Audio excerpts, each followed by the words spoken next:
Социалдык көйгөйлөр, чечүү жолдору, адистердин кеп кеңеши, сунуш пикирлер, кызыктуу талкуулар. Иш күндөрү саат 21:30-да биринчи радионун толкунунда келеге уктуруусу.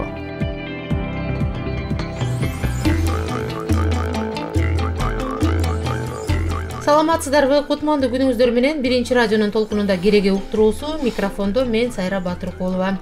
Соңку кезде социалдык тармактарда түрдүү коуч көбөйүп кетти. Коуч психологдордон жардам алууну каалагандар дагы арбын. Жакшы жыйынтыкка жетип, өзүнө ишенген, ишенимди таап, жашоосун оң жакка бургандар дагы бар экенин таанууга болбойт. Бирок коучтардын, блогерлердин негизги максаты бул акча табуу дегендер дагы бар. Деги эле коуч деген ким?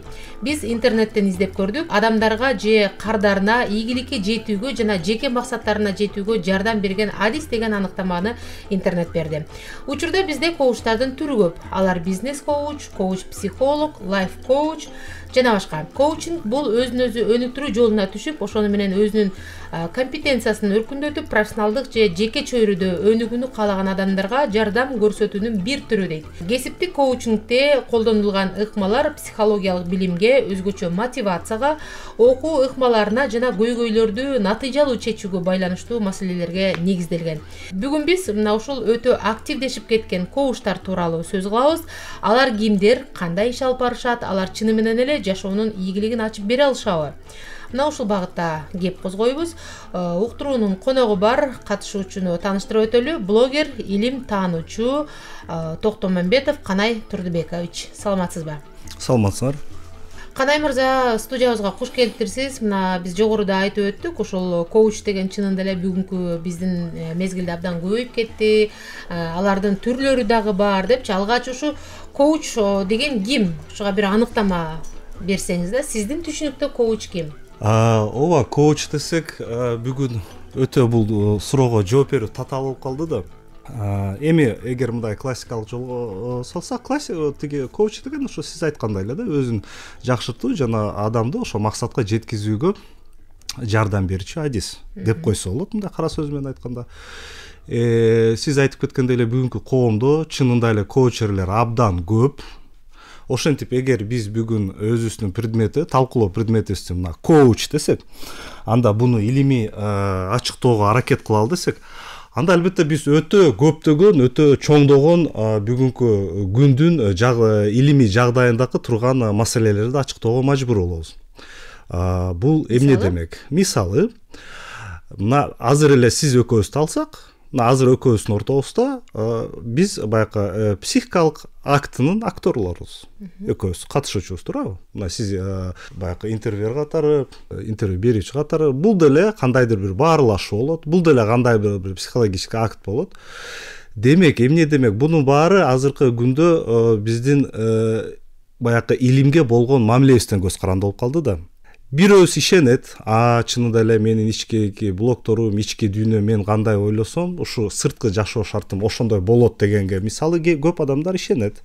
Мындайга ишенген адам болсо, ал үчүн коучер өтө мыкты адам. Ал коучерге 5.000 сом болобу, 30.000 сом болобу, $20.000 болобу апарып бергенге даяр. Ошон менен бирге мындай адамдар айтат, ой, коучерлер өтө мыкты дешет. Ал эми мындай рационалдуу ой жүгүртүүгө таянган адамдар албетте ошо коучерлерди карап күлүшөт. Ушул үчүн да акча сурашабы деп. Биздин коомдо ушундай эки бөлүнүп турабыз.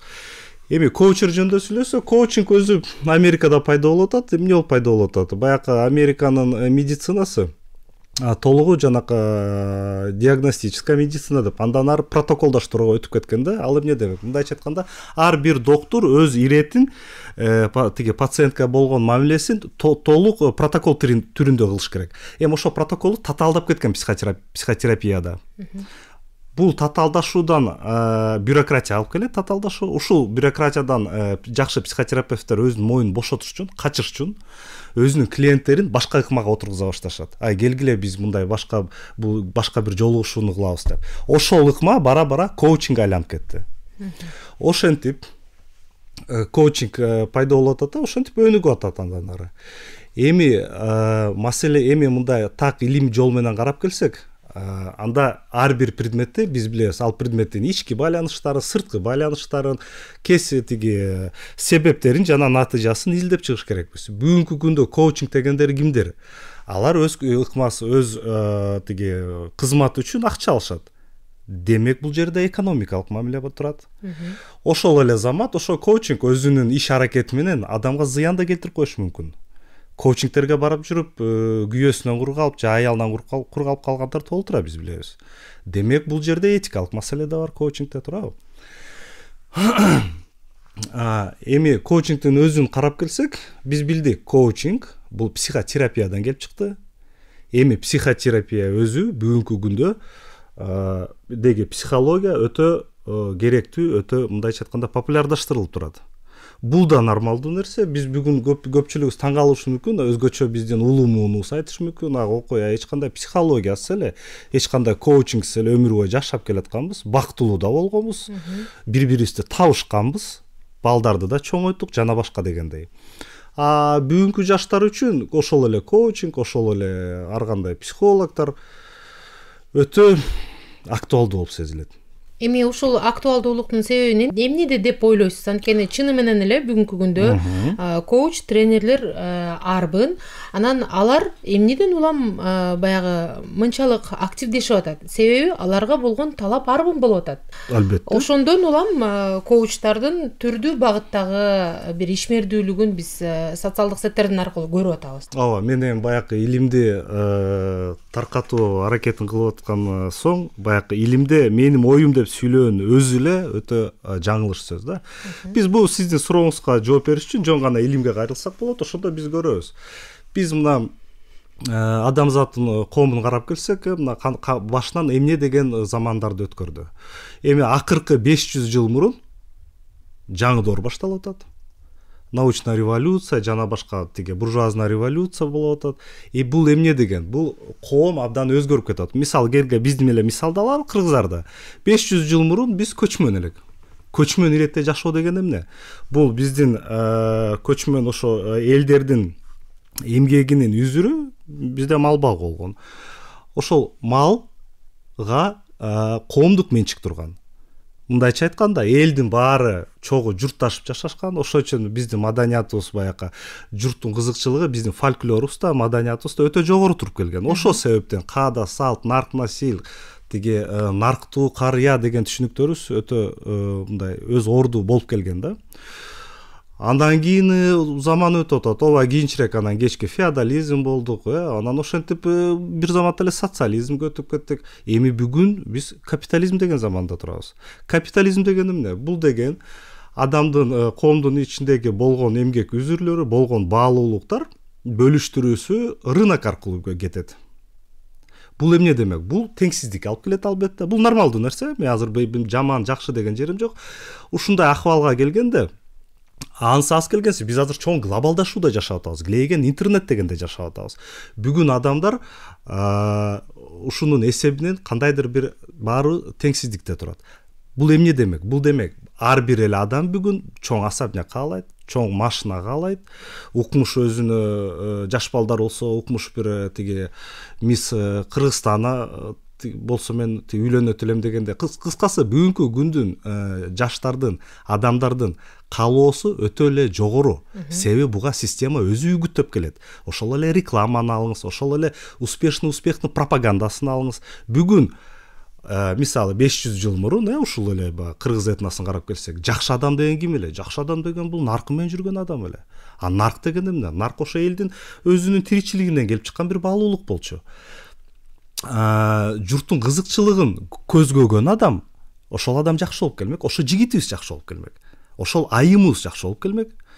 Бүгүнкү күндө баалуулук такыр башкача да. Бүгүнкү күндө адамдын мыктылыгы, жакшылыгы анын экономикалык күчү менен эсептелинет. Мындайча айтканда, бүгүн адам өзү өтө начар адам болушу мүмкүн, бирок бай болсо, ал жакшы адам болот. Бул реалдуулук.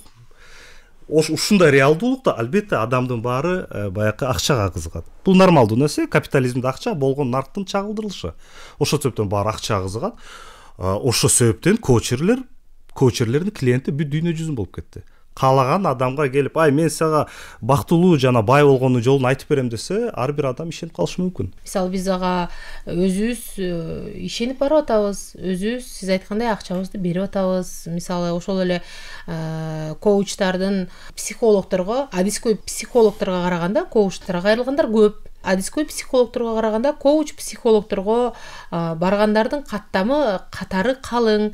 Алар ошондой суммада акчаларды төлөшөт. Эмнеге анда адискөй психологдорубузду биз баалай албай жатабыз? Биринчиден айтып кетиш керекпиз да, адискөй психологдор булар адамдын баягы көйгөйү менен иштейт. Адамда көйгөй болсо, ошол себептен ал баягы бала чакчагын жана башка анализ кылып, баягы тарыхка кайрылат да, ошо адамдын. Ал эми коучерге ал башын оорутпайт. Коучер алдыга максат коюп берет, эмнени каалайсың? Мындайды каалайсыңбы, байлыкты каалайсыңбы, жакшы жубайга жолугууну каалайсыңбы, жана башка деп, лайф коуч жана башка. Ал алдыга умтулат. Ошол себептен мындай карап келсек, чын-чында караганда психикалык денеси сак адамдар көбүрөөк да. Ошол себептен коучтун клиенттери да көбүрөөк болот ар дайым. Ошо коучинг менен психотерапиянын айырмасын айтып атам да. Ошентип коучерлер бүгүн бүт каалаган адамга келип туруп, ай мен коучермун, меники момундай десе, ар бир адамды өзүнө кардар кыла алат. Ишендирсе эле болду, кардар болуп калат. Ошо ишендириш үчүн ар кандай радиолорго чыгышат, ар кандай телевиденияга чыгышат, ар кандай бесплатный семинарларын жүргүзүшөт. Бесплатный семинар деген эмне? 100 адам келди, макул бесплатно экен деп. 100 адамдын 10осу калып калат. Ошо 10осу калып калса эле, 10осу ошо курстун төлөп берсе эле, ал анчын тапкан акчасы да. Мисалы дейли мына элет жеринде өзгөчө бүгүнкү күндө анткени айымдар ушул коучтарга көбүрөөк азгырылып атпайбы? Кандай болгон күндө дагы аялдар жашоону алдыга сүрөгөнгө, жакшы жашаганга, сиз айткандай экономикалык акыбалын оңдогонго, ошол эле күйөөсүнө жакшы жар болуп, балдарына жакшы апа болуп берүүгө бардыгы умтулуп, анан өзүн өстүрүүгө аракет кылып атышат да. Анан мындай учурда кандай болуп калат? Ошондо коучерлердин айрым бир учурда жардам берип атканын да айтып чыгып атышпайбы?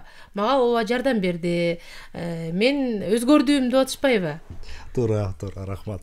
Эми мен бул жерде дагы бир айта кетейин да, ооба, айымдар чын-чында эле абдан буга баягы эме да, орусча айтканда подверженный да. Себеби айымдын табигаты ошондой. Айым стабилдүүлүктү каалдайт, баласынын эртеңки күнүн ойлойт. Айым ар дайым коркуп жашайт, айым ар дайым сезимтал болот. Ошол себептен айымдар албетте бул коучерлерге өтө жакын болушат.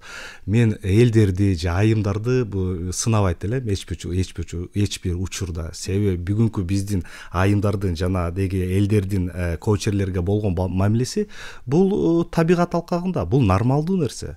Мындай оор заманда ушундай мамиле болот. Себеби ар дайым адам кыйналганда, ар дайым адам өзүнүн максатына жеткен инструменттери колуна тийбегенде, ал ар дайым мифологиялык көз карашка кайрылат. Бул нормалдуу болгон. Азыр сиздин Кудай сактасын, менин же дагы бирөөнүн үстүнө бир оор түйүш келип калса, мен деле көз ачка чыгып барам.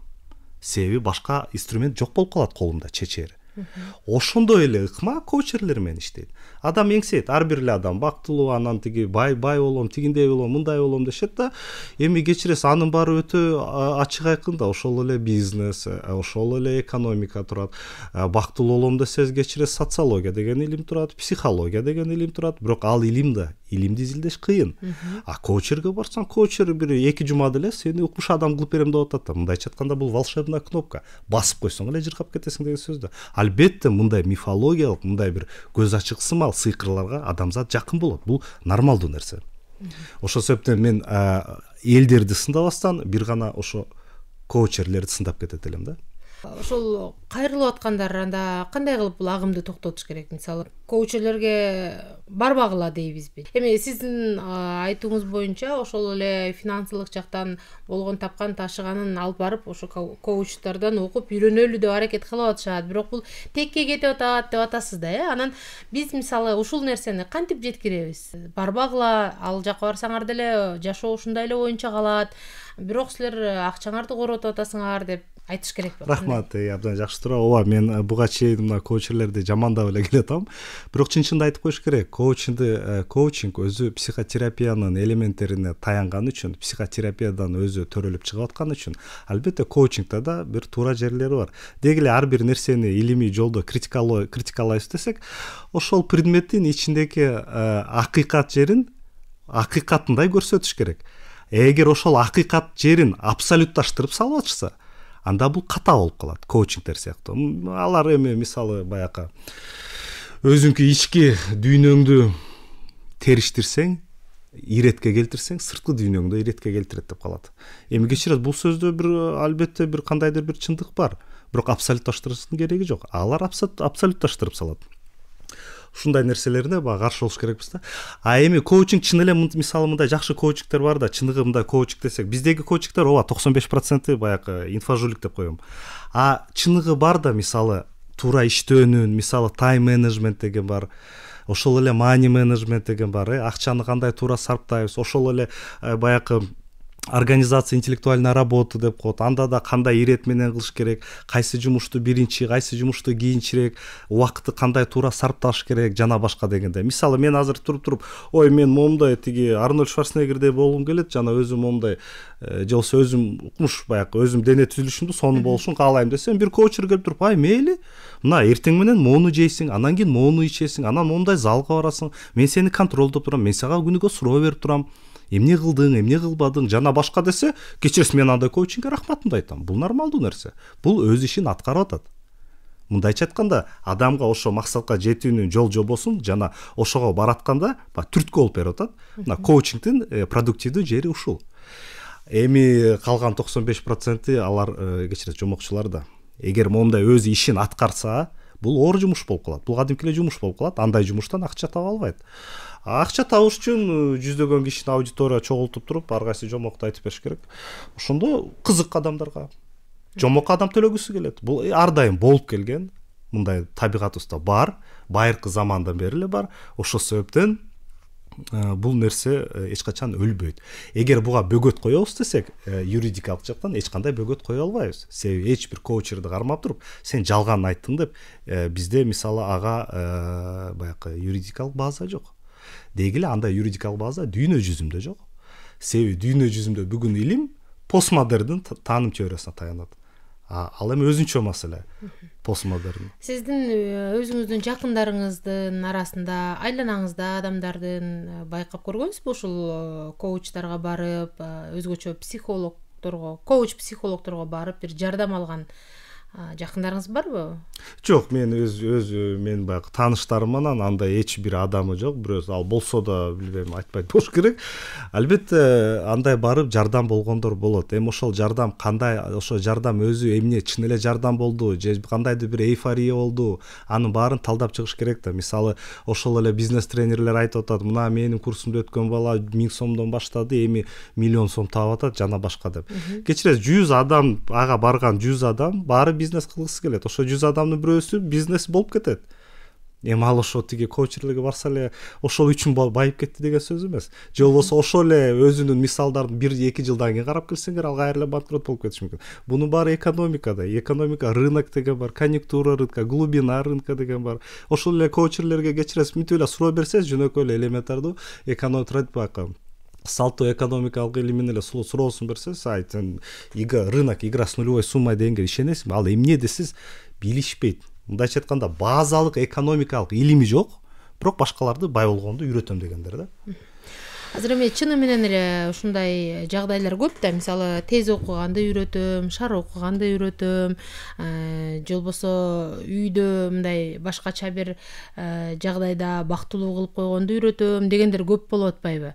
Анан алардан окуп бүтүп алып, анан алар кийинки этапты окутуп атышат да. Мисалы, мен кызыгып көрдүм да, кандай кылып окутат, кандай бир жыйынтыктары бар экен деп. Бирок мен тилекке каршы, мен күткөндөй жыйынтыкты көрө алган жокмун да.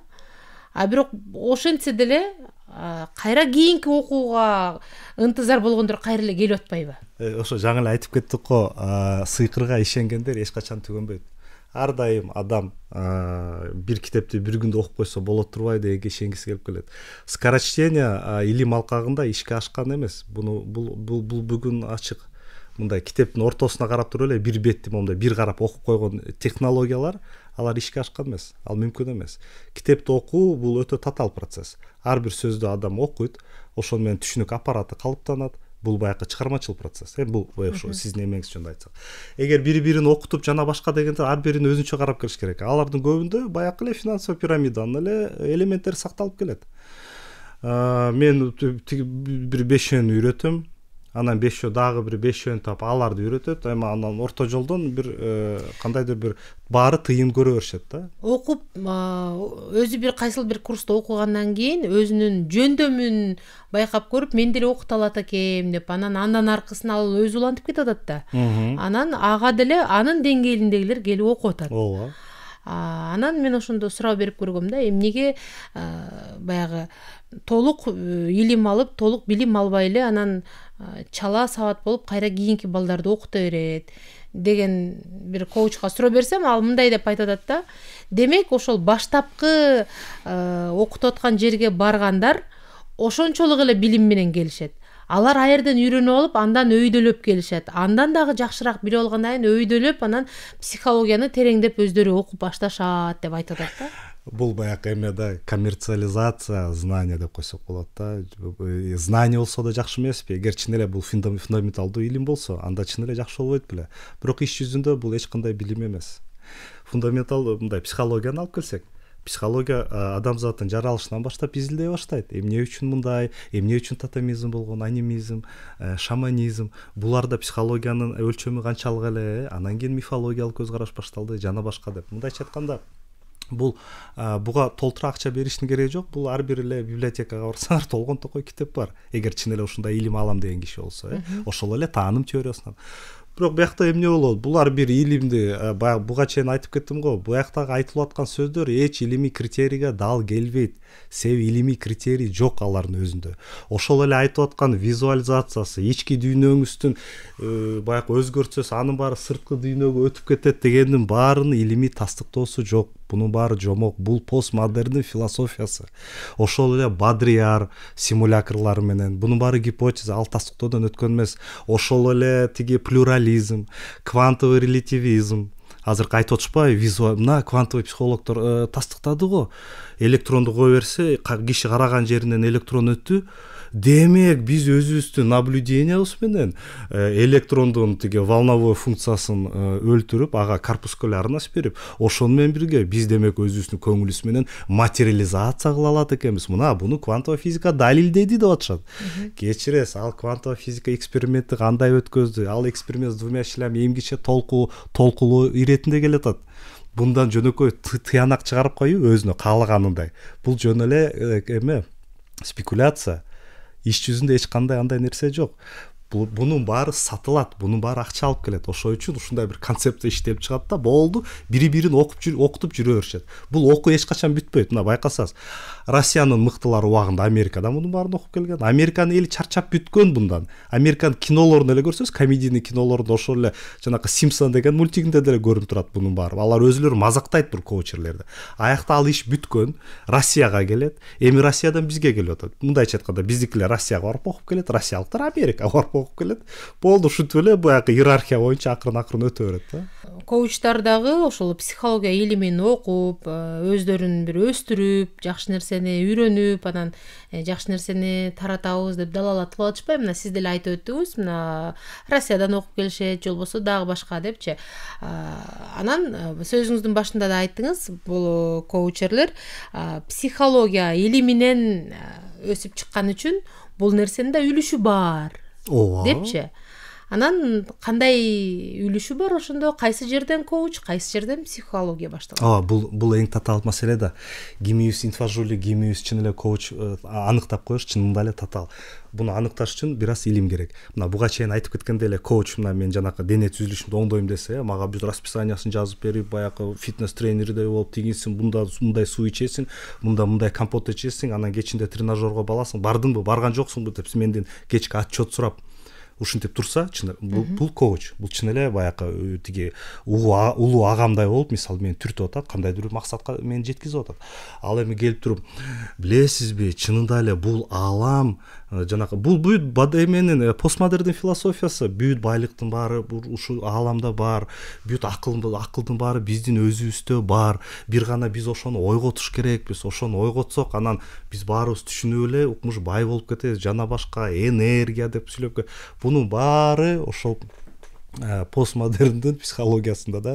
Мисалы Фрейд айткан энергия жөнүндө, ошол эле Юнг айткан энергия жөнүндө. Бирок алар айтып атканда, алар баягы изилдөө, эми бул качанкы болгон адамдар, алар чын эле илипос болгон. Эми бирок ошол айткандарды булар мындай абсолютташтырып өзүнө калагандай айтып атпайбы. Мисалы жанакында айтып атканын баары жомок. Мен дароо эле айтайын, адам түшүнүш керек.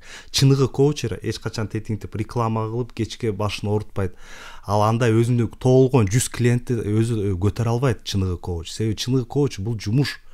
Анан отуруп ар бирин контролдоп, ар бири менен иштеп чыгыш керек. Бул оңой эмес. Ар бир адамдын өзүнүн көзүнө карап сүйлөй алыш керек. Анан 100 адамды скайпка чогулуп туруп, давайте 1000 сомдон салгыла, мен силерге азыр визуализация кылганды үйрөтөм деген, бул кадимки эле инфожулик. Бул визуализация деген эмне? Визуализация деген бул баягы оңой. Анткени бул көп айтылат да, аффирмация дешет, мисалы мына визуализация дейт. Кайсыл бир нерсени көз алдыңа элестетип, ошол нерсеге жетүүгө аракет кылып, багыттасаң, ошол нерсе болот деп атпайбы? Визуализация мына бул постмодерн менен башталган да. Негиле визуализацияны эгер буга чейин карап көрсөк, бул нормалдуу нерсе. Байыркы адамдар, тиги аңчылыкка чыгаар астында ошол эле топосту кумга чийип, анан жигиттер менен чуркап келип найзаны ыргытышчу. Мисалы, бул деле визуализация болгон. Бул деле кандайдыр бир визуализациянын элементи болгон. Туурабы? Мындай чыкканда баягы эмесин айтып атам да, кайсы бир чындык үлүшү бардыгын айтып атам да. Кийинчерээк постмодерн келгенден кийин ошол эле квантовый релятивизм башталып, плюрализм, анан экзистенциализм, дагы Бодрияр өзүнүн симулякрлары менен ушулса толтура да. Бунун баары эмнеге такайт? Бунун баары илимди, баягы философиянын жоктугуна такап салышканда, субъект, объект деген жок. Мисалы, биз биякта сүйлөшүп атабыз, биз экөөбүз субъект катары чыгып атабыз. Объект ушул тема, коучинг. Ушундай бинарный критика системаны жоготуп салышкан. Аял, эркек, анан өдө, ылдый, плюс бунун баары жок. Адам кандай тааныса ошондой бул дүйнө, жана башка деген укмуштун баары бүт постмодерн философиясынан келет. Ал философияда келет да, психологияга өтөт. Эми булар айтып атат, визуализация кылсаң, биринчи визуализацияны туура жерин айтып кетейинчи. Визуализацияда эч кандай сыйкыр жок. Визуализация бул жөн гана өзүңө максатты коюу, өзүңө ошо максатты койсоң, ан сезимиң, психикаң, денең кандайдыр бир мобилизация болот, концентрация болот. Ошону менен бирге кийинки жашооңдо кандайдыр бир мүмкүнчүлүк пайда болуп калса, сен ошол мүмкүнчүлүктү көрөсүң. Анткени ан сезимиң ошого мындайча айтканда настроен. Анан баары айтышат, мен визуализация кылам, анан бир парковка жок болуп атканда өзүмө визуализация кылам, анан чын эле парковка кадимкидей болуп калып атпайбы? Иштейт визуализация дешет. Кечиресиз, бул жерде эч кандай сыйкыр жок. Биз өзүбүзгө парковканы визуализация кылсак, биз андай эмне болуп кетет, байкасаңыз, анда сиз бир аз жай айдап каласыз, анда сиздин көзүңүз бир аз куруч иштеп калат. Жана визуализация кылгандан кийин бир аз ишениңиз пайда болот. Демек бир жерден жер көрүп калат дегенге мындай внимательность көбөйөт, жана чын эле бош жерди көрүп каласыз, болду. Ал визуализация кылып туруп, объективдүү реалдуулукту өзгөртө албайсыз. Алар айтып атат, сиз визуализация кылсаңыз, объективдүү реалдуулукту өзгөртүп коесуз, жана 2 айдан кийин Илон Маск болуп кете аласыз деп атат. Андай мүмкүн эмес. Физика, экономика мыйзамдарын эч ким аттап кете албайт.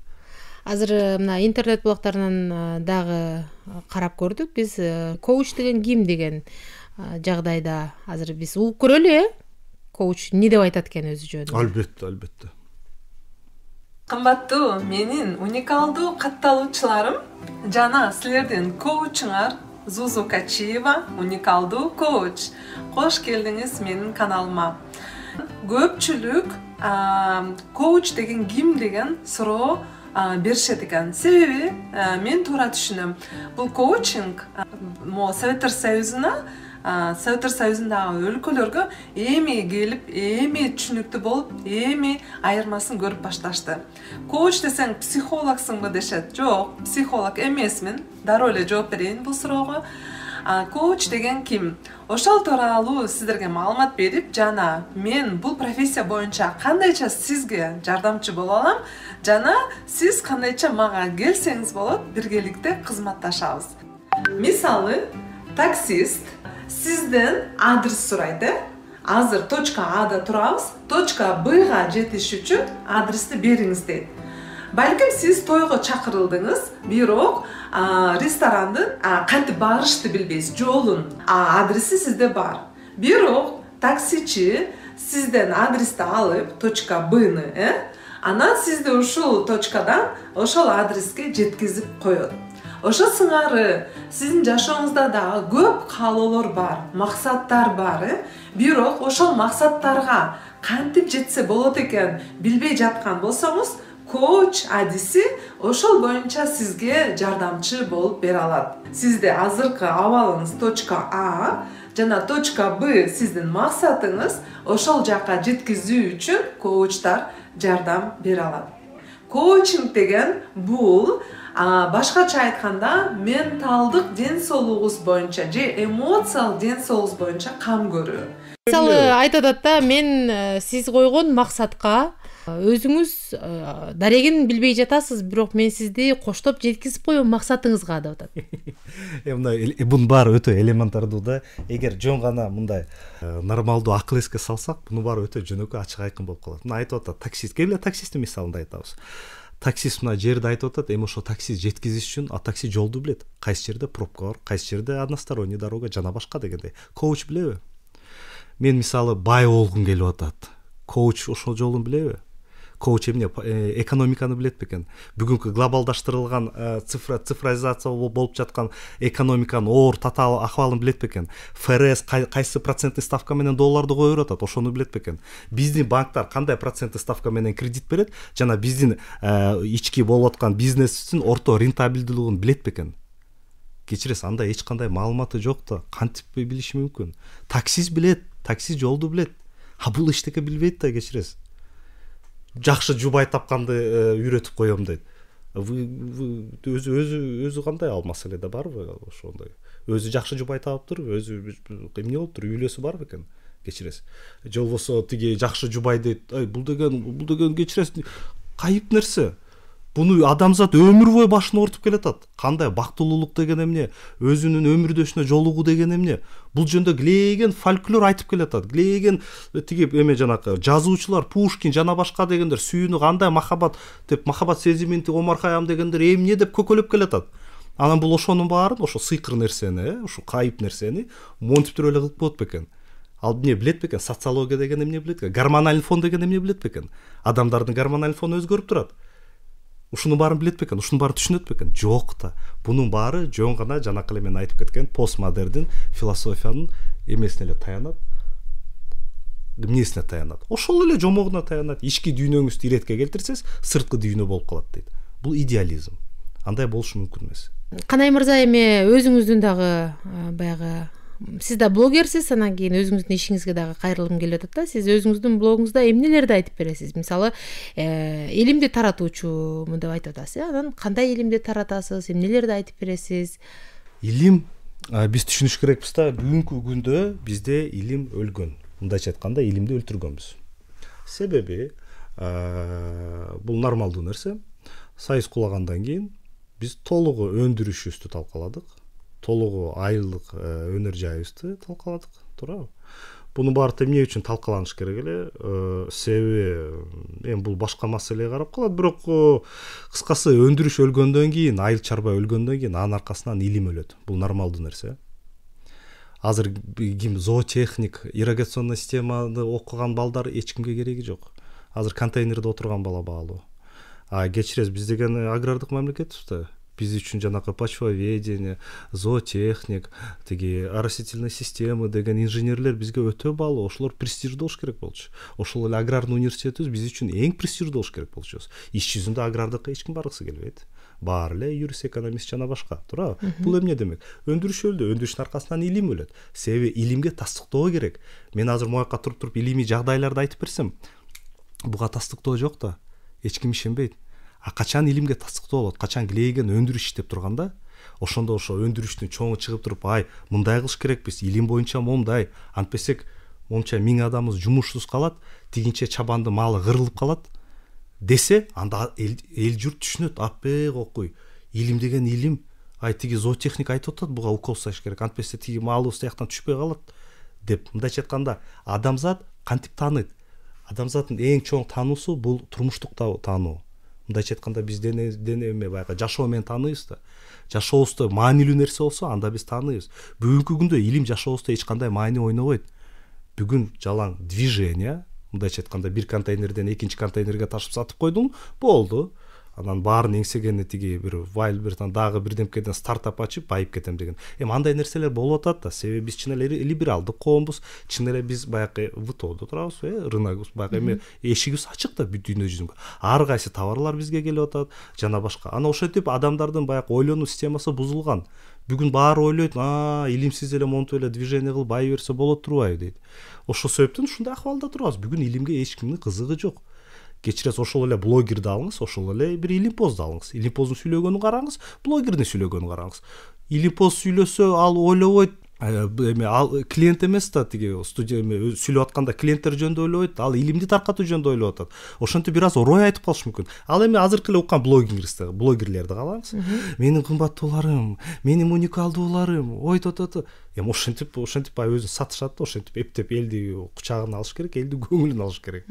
Эми ушундай нерсе бул нормалдуу нерсе, кечиресиз. Сиз эмнелерди алып барасыз өзүңүздүн кечиресиз, мен башка темага өтүп кеттим. Мен алып барган нерсем бул социология, культурология, тааным теориясы, философиянын акыркы сөзү катары, экономика, этнография, ушул маселелерди илимий ачыктоого аракет жасайм.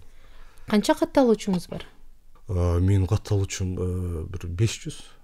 Бир жылдан бери иштейм, бир жылдан бери бир аракет кылам, болгон 500 катталуучу.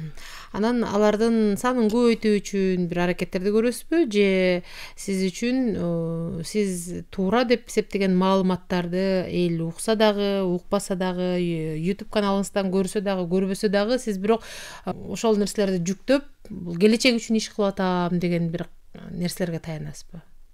Албетте, чыныгы илимди монетизация кылуу мүмкүн эмес. Информацияда кайсы учурда монетизация болот, кайсы учурда баягы ушундай блогер болуп монетизация кыла алат. Качан элге бир жаккан бир хайп, дагы бир укмуш жомокторду айтып бере берсең, популярдуу болосуң, көбөйөт катталуучуларың. Эгер катталуучуларың көбөйсө, сага ар бир адам кызыгы бар. Себеби сен коомдук дискурста кандайдыр бир чоң көлөмгө ээсиң. Мисалы 300 000 подписчиги бар бир адамдын. Туурабы? Ага депутатың да барат, мени реклама кылып кой деп, ага бир продукция барат, менин товарымды реклама кылып кой деп, жана башка. Ошол учурда аныкы монетизация боло баштайт. Андай монетизацияга жетиш үчүн адамга жаккан, коомго жаккан нерсени сүйлөш керек. Ой, сен жыргап кетесиң, ой, сен байып кетесиң, сен менин уникалдуу подписчигимсиң, жана башка дегендейчи. Түшүнүп атасызбы? Же болбосо ар кандай бир мындай бир кызык нерселерди айтып бериш керек да. Илим эч кимге кызыксыз. Илимди айтып берсең, бүгүн адам жаман көрөт. Себеби илимди айтып атканда. Ошондо сиздин максатыңыз блогер катары? Жөн гана агартуу. Коомду агартуу. Башка максат жок. Башка мындан кандай максат болмок эле? Кечиресиз, бир жылдан бери 500 катталуучу деген не деген сөз? Блогер тармагында мен баягы эң күлкүгө татыктуу адаммын. Түшүнүп атасызбы? Бир жыл аракет кылып туруп 500 катталуучу десе, бул күлкү. Ошол себептен ушул мына өзүңүз суроо берип аткандай болуп атасыз да. Демек, блогерлер же болбосо коучтар акча табуу үчүн интернетте ошол платформаларды атайын колдонуп атса, өздөрүнүн кызыкчылыгы үчүн колдонуп атса, анан айрым блогерлер бул нерсени колдонбойт, келечектин бир иши үчүн деп чыгарып атат да. Бирок анын дагы аныктыгын же туура экендигин ага деле кимдир бир тастыктап берген жок да. Бирок ал өзүнүн ишин кылып атат, коуч өзүнүн ишин кылып атат, блогер өзүнүн ишин кылып атат. Булардын байланышын айтып бериңизчи. Абдан жакшы суроо бердиңиз, рахмат. Ушул маселе кептин баары ушунда болуп атат. Эмне үчүн мен постмодерн деп атам, Бүгүнкү күндө эмне илим эмес деген суроо жок. Себеби тааным теориясы өлгөн. Түшүнүп атасызбы? Бүгүн биз баарыбыз билебиз да, адам таануусу кандай иретте жүрөт. Биз билебиз. Мифологиялык таануу бар. эми ар кандай тиги көз ачыктар, умайыны жана башка деп келгенбиз. Ошону менен бирге сезимтал органдар аркылуу таануу бар, мисалы моюм экен, мен кармап бул микрофон экен деп атам, мисалы. Ошону менен бирге тиги эме искусство аркылуу таануу бар, творчество аркылуу, ошол эле художник, кинолор, ар кандай фольклор аркылуу, тиги эпостор жана башка ырлар аркылуу да биз таанып келебиз бул дүйнөнү, туурабы? Кино аркылуу жана башка.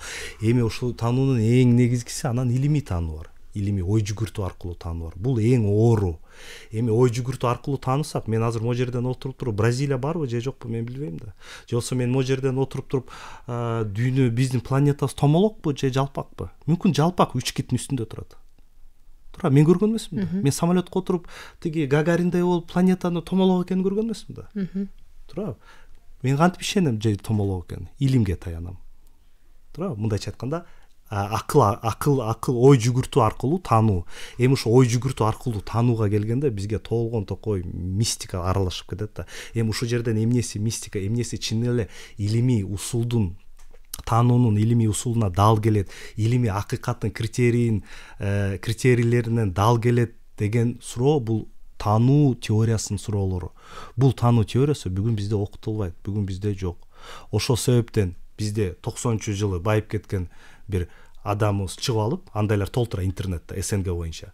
Чыгып алып, эми сүйлөп атат, кантип бактылуу болуш керек, кантип мээ кантип иштейт айтып берип атат. Кечиресиз, сиз нейрофизиологсузбу? Сиз мээнин иштегенин билесизби?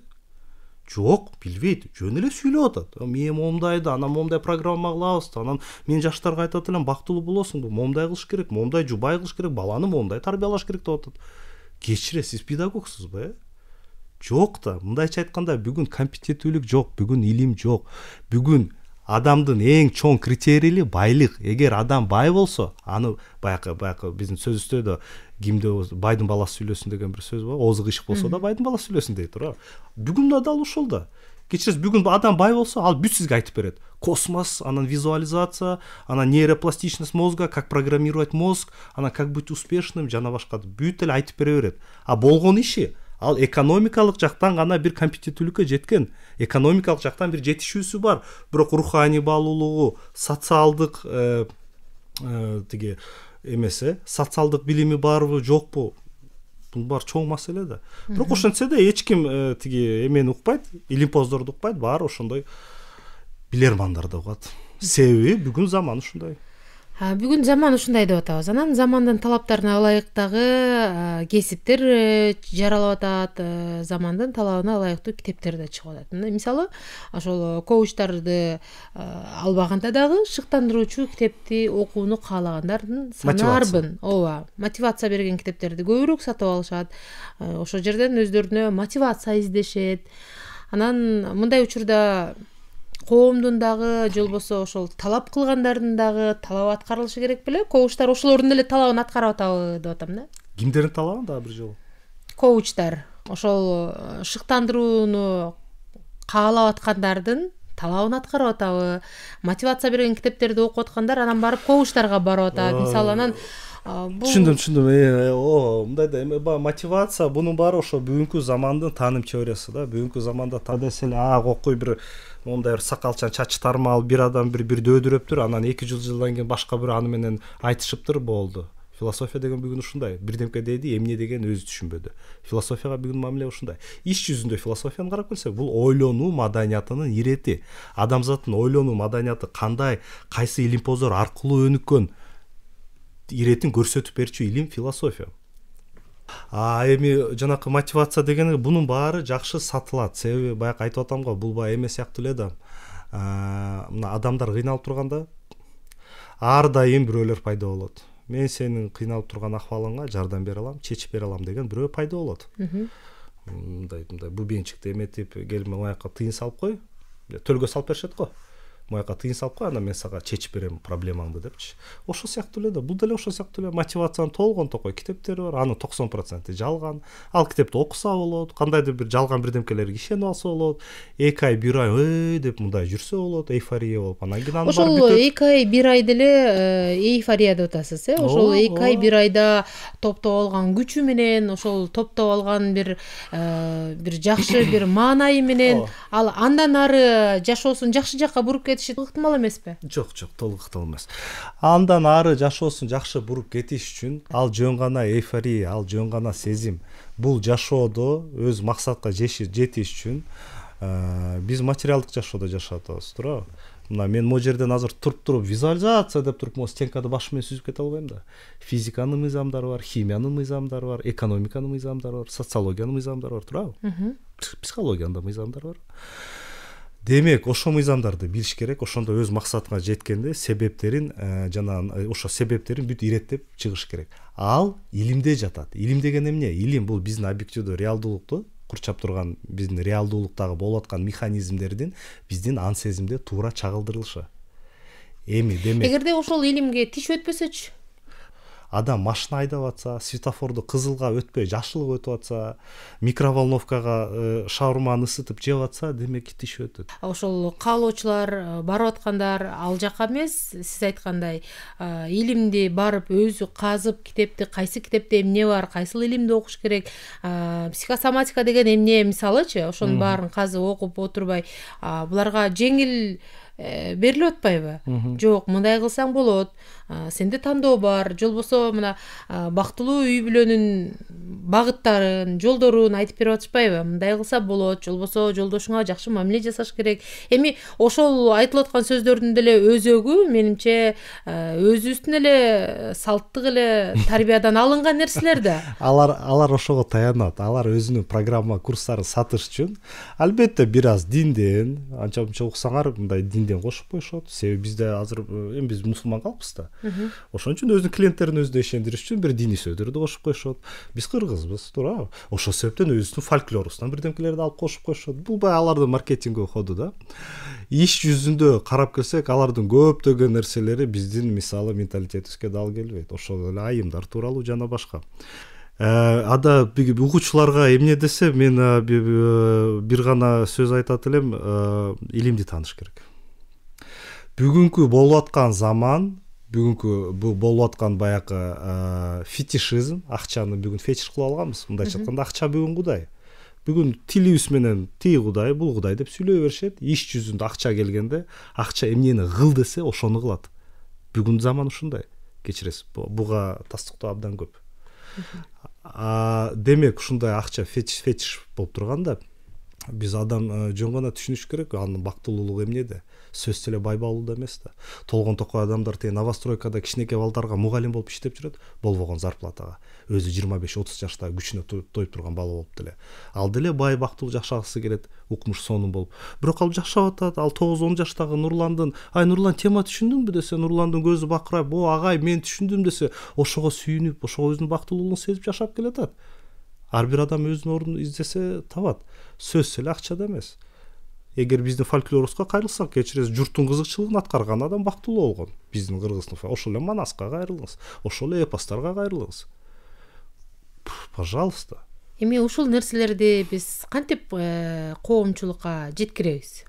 Бул нерселерди коомчулукка жеткириш албетте өтө татаал. Себеби, мисалы мына биз илимди сүйлөсөк, бизге коом ичинде коомдун кызыкчылыгын жактай турган албетте бир инструмент керек, чоң инструмент. Андай инструменттердин бири мисалы УТРК. Туурабы? Ошол эле УТРК баягы эме аркылуу, баягы коомдук дискурста чоң орду ээлеп турган инструмент аркылуу, институт аркылуу илимди популярдаштырууга аракет кылыш керек. Бизде бир гана жол бар, коомду агартыш керек. Коомду агартканда гана коом бир кандайдыр бир өзгөрүүгө даяр болот. Эгер коомду агартпастан, коомдун каалаганын айтып эле жүрө берсек, анан сен мыктысың, анан сен укмушсуң, визуализация кылсаң эле жыргап кетесиң деген сөздөр баарына жагат да. Ошондой сөздөрдү айтып жүрөрсөк, мындайча айтканда биз коомду өйдө тарткандын ордуна өзүбүз коомго түшүп тиги эңсегендер пас нерселерин айтып бере берсек, анда биз ошо менен жок болуп кетебиз. Мындайча айтканда бузула берет, коом ушинтип бузулат. Албетте мисалы ар бир коомдо өзүнүн баягы институт болуп келген. Мисалы ошол эле биздин тарыхты алсак, ошол эле манасчылар, сынчылар, ошол эле ар кандай молдокелер, жанакы акындар, бунун баары коомду түптөп, коомдун руханий жана социалдык баалуулуктарын түптөп, коомду өйдө тартып келаткан институттар болгон. Бүгүн ошондой институттар бизге кандай катуу иштеш керек да, илимге таянып иштеш керек. Анткени биз илимде жашап атабыз. Эмне деген машина жүрөт, эмне деген гаджеттерибиз турат, эмне деген телефон, бүт жерде илим. Бунун баары менен кандайдыр бир операция кылыш үчүн биз илимди билиш керекпиз. Ошондой эле экономикада илим, социологияда илим, политологияда илим. Бунун баары илим. Жөн эле жакшы ниет кылып анан тиги нарк насилибизди эстеп койсок эле жыргап кетебиз деген эмес. Ар бир нерсенин, ар бир предметтин өзүнүн логикасы бар. Ошол логикасын үйрөнсө, ал илим болуп чыгат. Экономика болсо экономика, чарбачылык болсо экономика деген илим. Коомдун өз ич ара бир процесстерин билишибиз керек болсо, анда социология деген илим турат, кечиресиз. Саясий бир ар кандай бир тартыштыктар болуп атса, биздин элибиз тиги шайлаган ордуна 1000 сомго алданып баргандай мындай өзү туура эмес жүрүп атсак, мисалы, анда политология деген илим бар, кечиресиз. Илимге кайрылыш керекпиз. Коучерлердин айтканына эмес, илимге кайрылыш керекпиз. Себеби илим деген эмне? Илим бул адамзат өзү басып жаткан жолунан, басып өткөн жолунан тастыктап, илимий акыйкаттын элегинен өтүп чыккан маалымат. Ошол маалымат бизге жардам бере алат. Себеби ал маалымат объективдүү реалдуулуктан чыккан, адамдын башынан эмес, коучердин айтып аткан сөзү анын фантазиясынан келип чыгып атат. Ал эч кандай реалдуулукка тиешеси жок. Тажрыйбанын да тиешеси жокпу ошондо? Жашоодон алган тажрыйбасын. Жашоодон алган тажрыйбаны аны караш керек. Ал тажрыйба эмпирика деп коебуз. Илимде килейген направление бар, эмпирическое познание деген. Эми эмпирикалык познание канчалык туура эмес, анын толгон токой жолдору бар билип үйрөнүүнүн. Эгер ошо эмпирикалык изилдөөнүн усулдарына салып келсек, анда биз баары ачык айкын болуп калат. Кандай выборка кылды? 100 адам келди, 100 адамдын бирөөсүн макул жубай табыптыр. Кечиресиз, ал баяка барбаса деле жубай тапмак өзүнө, мисалы. А карган 99 мүмкүн зыян чегип калды. Түшүнүп атасызбы? Эмпириканын усулдары бар. 9-10 адам келсе, 10 адамдын 6-осунда иштесе ошол курс, анда эмпирикалык айта алабыз. Мына тажрыйба айтып атат. 10 адамдын 6 адамына жардам берди. Анан 10 адамдын бирөөсүнө жардам берип атса, эмне кереги бар? 9 адамдын анда убактын короту, акчасын жоготту, мүмкүн зыян чегип калды. Эмпирика дегенди билиш керекпиз биринчиден. Бул да баягы тааным теориясынын усулдарына карап калат. Эми уктуруубуз соңуна жакындап баратат. Дагы бир аз убактыбыз бар. Мына адиской психологдордун жетишсиздиги, ушул коучерлердин көбөйүп кеткенине дагы жол ачып аткан жокпу деген суроо жаралат да. Биз балким сиз айткандай илимге таянган чыныгы адиской психологдордун көбөйтүп мындай коом ырас талап кылып атса. Жок, рахмат, түшүндүм. Жок, ал андай чечим эч качан ишке ашпайт. Себеби биз түшүнүш керекпиз да. Адиской психолог деген, ал адиской психолог. Ал 5 жыл окуган. Ал тууралуу бир күндө байып кетем деген киши эмес. Ал өзүнүн клиенттери бар, ошо клиенттер менен иштейт. Ал ундай оңой окут эмес, ал чын эле адиской. Коучерлер, алар деген өзүнүн бир чыгышы менен 100 адамдан акча шыпырып алам дегендер да. Кечиресиз, ал коучерлердин рекламасы ар дайым күчтүү болуп келет. Коучерлердин позициясы ар дайым күчтүү. Мындайча айтканда, жакшы болуу аста-аста, жаман болуу бир паста. Кичинекей балага шоколад берсеңиз, ал кечке эле жей берет. Кичинекей балага улум болду, шоколад жебей, кичине морковкадан да жечи десе, сизди жаман көрөт. Жакшы көргөн ата-эне баласына кечке эле шоколад алып бере бербейт, морковка да алып берет. Жаман көргөн ата-эне же болсо жаман няня, ушул бала жанымды койсунчу деп ага шоколад берип коет, телефон берип коет, барып отура бер деп коет. Коучер деген мына ушундай. Кичинекей балага ачык айтыш керек. Балам, мына телефон менен жарым саат отурдуңбу? Болду. Эми кичине ишке чыгып чуркап кел. Кичине ойноп кел. Убакыт келди, эми кел кичине сабагыңды жаза. Макул шоколад дедиңби? Макул, мына жана түштө бир шоколад жедиң, болду, жетиштүү. Тиштериң түшүп калат, балам дегендейчи. Бул мына жакшы ата-эне. Коучерлер, ыйлабачы мен шоколад, ыйлабачы мен телефон. Всё. Ошондо сиз айтып өттүңүз, коучтун жакшы дагы жактары бар, жакшы да коучтар бар, анан терс дагы бар. Анан аны аң сезим менен кантип айырмалайбыз? Жок, бул айырмоо жана мен айтып кеткендей эле, жакшы коуч биринчиден сиз менен жолугат, иштейт, бүт маселеңизди сурайт жана сиз менен мындай эме иштеп чыгат. Барбы ошондой коучтар? Бизде ошондой барына мен көзүм жетпейт. Биздегин билбейм барбы жокпу. Менимче бизде жок андайлар. Мисалы жөнөкөй кагазды алып бүт иретти жазып чыгат, ар бир инструкцияны пошаговый кылып, баягы сиздин максатыңызга жетүүнүн жолун майдалап берет. Майдалап чайнап берет жана ар бир ошо этаптагы функцияны аткарып атасызбы, жокпу ошону сизге мисалы контролдоп берет. Телефон чалып береби, же баягы будильниктке эме кылып береби, ошолса сизге кандайдыр бир жардам көрсөтөт чынында элечи. Мындай туруп алып эле анан момундай кыл, анан өзүңө ишен, анан визуализация кыл, анан ошондо Илон Маск болуп кетесиң. Илон Маск да момундай болуп тур, анан ичиндеги блоктор бар экен, ошо блокторуңду момунтуп туруп трансқа кирип туруп чеч, анан ошондо анан байлыктын поток, денежный потокторуң ачылат, энергетический потокторуң ачылат, чакра пукралаң ачылат, анан жыргайсың деп атса, кечиресиз, бул кадимки эле инфосаган. Ошол бул маселе өтө эле ачык айкын, бул жерде эч мындай эмеси жок. Мисалы сиз өзүңүздүн каналыңызда блогерсиз да эми. Ушул нерселерди айтасызбы? Ооба, албетте, бул нерселерди айтканга аракет кылам, бул нерселерди айтам. Ошол эле мен мыкты коучер, мыкты жанакы эме дегендердин баарына эмес, көбүнө жазгам, айткам, келгиле, кааласаңар мына жолугалы, талкуулоо кылалы. Андай болбойт, силер элге зыян келтиресиңер. Чын эле кыйынмын десеңер, чын эле анан баарын айткандарым ушундай да. Мен тиги элим жакшы жашасын, кыргыз элиме жакшы маалымат жетсин деп, Москвадан бери окуп келип, ошол илимди мына таркатып атам деп, тим эле өзүнүн миссиясын укмуш мындай баягы эме кылып коюшат, благородный кылыпчы. Иш жүзүндө акча таап атат, анан эч эме эмес жок. Ошондойлорго далайын эле айткам, келгиле жолугалы, мына башка блогерге баралы да, анын нейтралдуу площадкасынан отуруп талкуулоо кылалы, дебат кылалы. Талаштан тактык жаралат, мындай тактык эме дебат менен чыгарыш керек да, бир илимий акыйкат кылып чыгарып бериш керек да. Сиздики туура, мүмкүн меники туура эмес, туура. Бирок ошону тастыкташ керекпиз. Мүмкүн мен азыр айтып аткан нерсенин баары туура эмес. Бирок ошону тастыкташ керекпиз. Бул нерселерди туура деп өзүңүз үчүн илимий бир тастыктама алгансыз да. Мен бул нерселерди туура деп ишенбейм, мен бул нерселер туура экенин билем. Себеби менин аркамда тетиги Вавилондун Хамураписинен баштап Аристотель, Досократик, Сократ, тиги Платон, Спиноза, Фихте, Шеллинг деген, Пампанаци деген очойгон илимпоздордун илими турат. Мен ошо илимдерге таянып айтып атам. Мен жөн эле башыман чыгарбай элем. Анан жолугалы дедиңиз, мисалы бир аянтчага чогулуп ушул нерсени талкуулайлы дедиңиз. Бул сунушуңузду кабыл алгандар болду? Жок, албетте жок. Алар менен жолугуп эмне кереги бар? Мен деле өтө үмүт кылган эмесмин. Алардын кадимки экономикалык саясаты бар, экономикалык кызыкчылыгы бар. Анан мен менен жолукса уят болуп калса, эмне андай эч ким барбай калат да. Ошол себептен мен укмаксан кылып коюшат, көрмөксөн кылып коюшат, билмексен кылып коюшат, болду.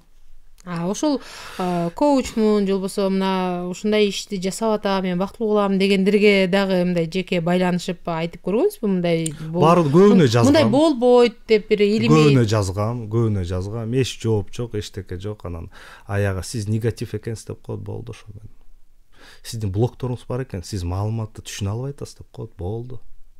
Блог деген эмне өзү? Ал фантазия. Блог деп эми блог бар дегенге адам ишениш керек да. Эгер сиз блог бар дегенге ишенсеңиз, анда блогду ачканга ачкычты ошо коучерден барып сурайсыз. 10 000 сомго же 20 000 сомго. Алар айтып атпайбы, мына бала кезде кандайдыр бир таарынычтардан улам адамдарга блог боло берет. Ал Эрик Берн, түшүнүп атам. Ал Эрик Берн убагында жазып чыккан. Сценарный анализ. Я взрослый, я ребенок, я родитель деп. Мындайча айтканда кичинекей чагыбыздагы угуп калган бет. Бул механизм кандай? Бул механизм өтө жөнөкөй. Кичинекей чактагы бала, мисалы 7 жашка чейин дейли, ал түшүнбөйт. Ал розеткага 2 спицаны салып атса, ток урарын түшүнбөйт. Ата энеси ага 1-2 жолу айтса, дагы эле укпай атса, ата эне чыдабай кетип барып урушуп чабыйт мисалы. Анан бала аны ойлоп калат, мени мамам жаман көрөт экен деп. Кийинчерээк чоңойот бала, түшүнөт, ал тарбия болгон экен, ал урушканы ан үчүн эмес экен, бирок ичиндеги сезими мени жаман көрөт деген сезим калып калат. Же болбосо урушканы. Эми ошону баягы ойготуп чыгыш керек. Ошол сезим бизде баягы жанагы мындай азыркы жашообузга таасир этип атат деген сөздү. Эми ошону иштеп чыгыш керекпиз деген сөздү. Илим эмне? Чынында эле бала кездеги кандайдыр бир таарынычтар кийин чоңойгондо бир таасирлерин береби? Албетте, биз илим мына инсанды алып, инсандын калыптануусу өтө чоң маселе. Буга бир гана ата эне ролун ойнобойт. Буга садик, мектеп, чөйрө, кандай мамлекетте жашашат, кандай элде жашашат, жана башка туура. Мисалы мен ушу Кыргызстандан эмес, мен төрөлүп туруп 3 айымды Америкага жөнөтүп салсам, мен азыр кандай болот элем? Манасты билет белем, фольклорду билет белем. Жок, мен Павдеди мой кумир деп жүрмөкмүн мүмкүн, туурабы? Мындайча айтканда чөйрөнүн таасири өтө чоң да. Эми ошо канчасы чөйрөнүн таасири болду, канчасы генетика болду, проценттүү мамиледе. Жана кайсы жерден кандай эме, бунун баары илим да, бунун баары илим тастыктап чыгат да. Ошол үчүн психоаналитика, психолог дегендер болот.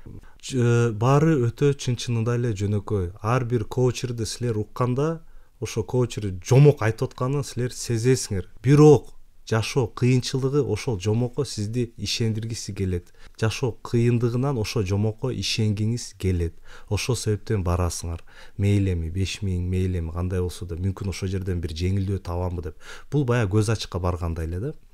Кандай болсо да ар бир кадамыбызда, ар бир жерибизде биз илимге таяныш керекпиз. Рахмат сизге, атайын убакыт бөлүп келип бергениңиз үчүн ыраазычылык билдиребиз. Биз угармандар үчүн дагы бир жолу эске салып өтөлү. Бүгүн биз ушул коомдо коуч деп көп аталып жүрөт. Ушул коучерлердин, коучтардын ишмердиги тууралуу кеп кылдык. Ал эми биздин бүгүнкү коногубуз уктуруунун катышуучусу, блогер, илимдерди таратуучу, агартуучу Токтом Мамбетов Канай Турдубекович болду. Кайрадан сиздер менен эфир толкунунан амандыкта учурашалы. Сак саламатта туруңуздар.